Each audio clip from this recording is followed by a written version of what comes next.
पीर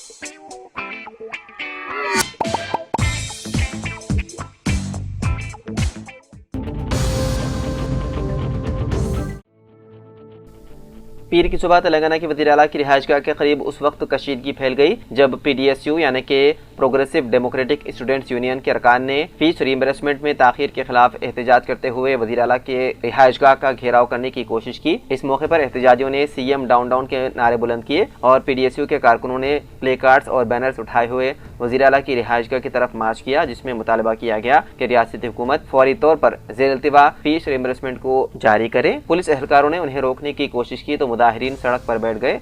चंद अरकान ने रुकावटों को तोड़कर रिहाइशगाह की तरफ बढ़ने की कोशिश की, लेकिन पुलिस ने उन्हें हिरासत में ले लिया और मुजाहिरीन को जाए वखू से मुंतकिल कर दिया। एहतजाजियों ने ज़ेर-इल्तिवा फीस रिइंबर्समेंट और स्कॉलरशिप के इजरा का मुतालबा किया और डोनेशन जमा करने वाले कॉलेजों के खिलाफ कार्रवाई का भी मुतालबा किया गया। इस मौके पर एहतजाजी तलबा ने हुकूमत को फीस रिइंबर्समेंट स्कीम को खत्म करने के खिलाफ भी खबरदार किया।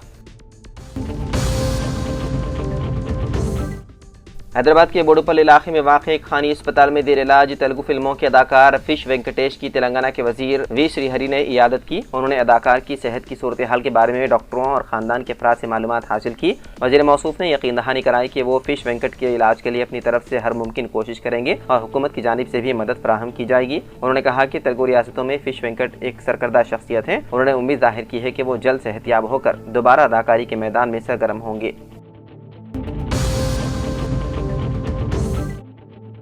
हैदराबाद के पुप्पलगुड़ा में 6 साल लड़की की हार्ट अटैक से हो गई मौत। तफसीलात के मुताबिक तेलंगाना के दिले जनगांव के स्टेशन घनपुर मंडल के कोटापल्ली गांव से ताल्लुक रखने वाले गोविंद अशोक और अनुषा मियाँ बीवी के 4 बच्चे हैं। 2 बेटियां और 2 बेटे हैं। रोजगार की तलाश में ये खानदान हैदराबाद आकर मेहनत मजदूरी कर रहा था। उनकी दूसरी बेटी 6 साल मदन ने हफ्ते की रात सीने में दर्द की शिकायत की और बेहोशी की हालत में चली गई। वालिदैन ने फौरी तौर पर उसे अस्पताल मुंतकिल किया, लेकिन इलाज के दौरान उसने दम तोड़ दिया। डॉक्टरों के मुताबिक बच्ची की मौत दिल का दौरा पड़ने के बायस हुई है। इस वाक़े के बाद घर वालों पर सख्त तारी हो गया।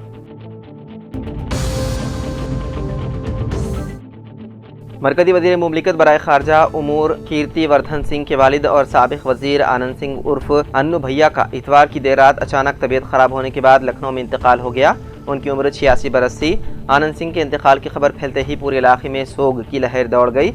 आनंद सिंह की पैदाइश 4 जनवरी 1939 को हुई थी। गोंडा पार्लिमानी हल्के से 4 मरतबा पार्लियामेंट के लिए मुंतखब हुए थे। साल 2012 से साल 2017 तक वज़ीर आला अखिलेश यादव की क़ियादत वाली उत्तर प्रदेश हुकूमत में वो वज़ीर ज़राअत भी रह चुके हैं। उसके बाद से उन्होंने सियासत से सुबुकदोशी इख्तियार कर ली थी। उनके फर्जंद गोंडा से बीजेपी रुकन पार्लियामेंट कीर्ति वर्धन सिंह हाल में मरकजी वज़ीर मुमलिकत बराए उमूर खारजा हैं। आनंद सिंह के करीबी KB सिंह ने बताया है कि राजा आनंद सिंह 1-2 बार नहीं बल्कि 4 बार रुकन पार्लियामेंट रहे। पूर्वांचल की सियासत में अपने सियासी असर और रसूख का लोहा मनवाने वाले राजा आनंद सिंह उत्तर प्रदेश टाइगर के नाम से भी जाने जाते थे। आनंद सिंह गोंडा लोकसभा से 4 मरतबा कांग्रेस के टिकट से रुकन पार्लियामेंट मुंतखब हुए थे।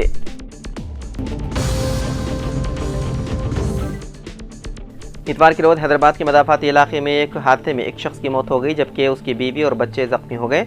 यह हादसा उस वक्त पेश आया जब 48 साल श्रीनिवास, उसकी बीवी 39 साल कंचा पो लक्ष्मी और बच्चे 19 साल राजेश्वरी और 17 साल राम बाबू सड़क उबूर कर रहे थे। अब्दुल्लापुर बेट पुलिस के मुताबिक ये खानदान केसरा में अपने रिश्तेदारों से मिलने जा रहा था। रिश्तेदारों ने श्रीनिवास और उसके अहल खाना को एक पेट्रोल पंप के करीब छोड़ दिया। मुबैना तौर पर तेज रफ्तारी से चलने वाली लॉरी ने इस जोड़े को टक्कर दे दी। शदीद चोटों की वजह से श्रीनिवास की मौके पर ही मौत हो गई, जबकि उसकी बीवी शदीद जख्मी है, जिसे इलाज के लिए करीबी अस्पताल मुंतकिल कर दिया गया और उसकी हालत नाजुक बताई जा रही है। खुशकिस्मती से बच्चे बाल बाल बच गए। अब्दुल्लापुर मेट पुलिस ने मुकदमा दर्ज कर लिया और गाड़ी का पता लगाने के लिए आसपास के CCTV फुटेज का जायजा ले रही है। मुतवफ़ी की नाश को पोस्टमार्टम के लिए उस्मानिया अस्पताल मुंतकिल कर दिया गया। हाइड्रा यानी कि हैदराबाद डिजास्टर रिस्पांस एंड एसेस प्रोटेक्शन एजेंसी ने तस्दीक की है कि बल्लागुड़ा में वाक़े फातिमा ओवैसी कॉलेज सुरम चेरू यानी कि सालकम चेरू के FTL जोन में बनाया गया था। इब्तिदाई नताइज के मुताबिक हाइड्रा कमिश्नर AV रंगनाथ ने इतवार को बातचीत में कहा कि अभी तक कार्रवाई के बारे में कोई फैसला आना बाकी है। उन्होंने बताया है कि इब्तिदाई तहकीकात के मुताबिक ये साबित हुआ है कि कॉलेज वाकई हैदराबाद FTL पर वाक़ है और हतमी नोटिस का इंतजार है। उन्होंने कहा कि ये कॉलेज जो MIM से मुंसलिक एक ट्रस्ट के जरिए चलाया जाता है, पुराने शहर में गरीब मुस्लिम तलबा के लिए एक बड़ी तादाद को तालीम फराहम करता है। उन्होंने कहा कि हम पार्टी को नहीं देखते, लेकिन हम समाजी पहलू देखते हैं। उन्होंने कहा कि मजलिस के कॉलेज ने 10,000 से ज़्यादा गरीब मुस्लिम तलबा को KG ता PG तक तालीम दी है। उनमें से काफ़ी तादाद में मुफ्त तालीम हासिल करते हैं।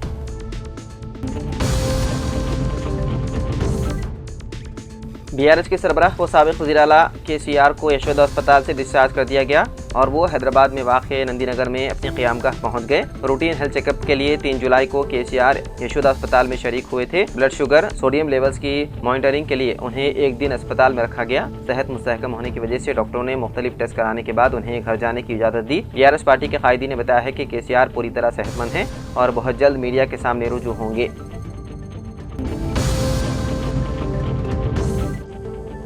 वज़ीर आला रविंद्र रेड्डी ने कहा कि उनकी हुकूमत बच्चों और ख़वातीन के तहफ़्फ़ुज़ को अवलीन तरजीह दे रही है। भरोसा सेंटर्स के जरिए मुतासिरीन की भरपूर मदद की जा रही है। जिनसी हरासानियों के शिकार बच्चों के तहफ़्फ़ुज़ के मौजू पर MCRHRD में कॉन्फ्रेंस से खिताब करते हुए वज़ीर आला ने कहा कि बच्चों के खिलाफ जिनसी तशद्दुद की हर किसी को मज़म्मत करनी चाहिए। उन्होंने खबरदार किया है कि ऐसे वाक़यात में मुलव्विस मुलज़िमीन को सख्त सज़ा दी जाएगी। उन्होंने अवाम को सोशल मीडिया पर मुहतात रहने का मशवरा दिया। इस कॉन्फ्रेंस में सुप्रीम कोर्ट के जज जस्टिस सूर्यकांत, हाई कोर्ट जजेस व DGP डॉक्टर जितेंद्र के साथ पुलिस अहदेदारों ने भी शिरकत की।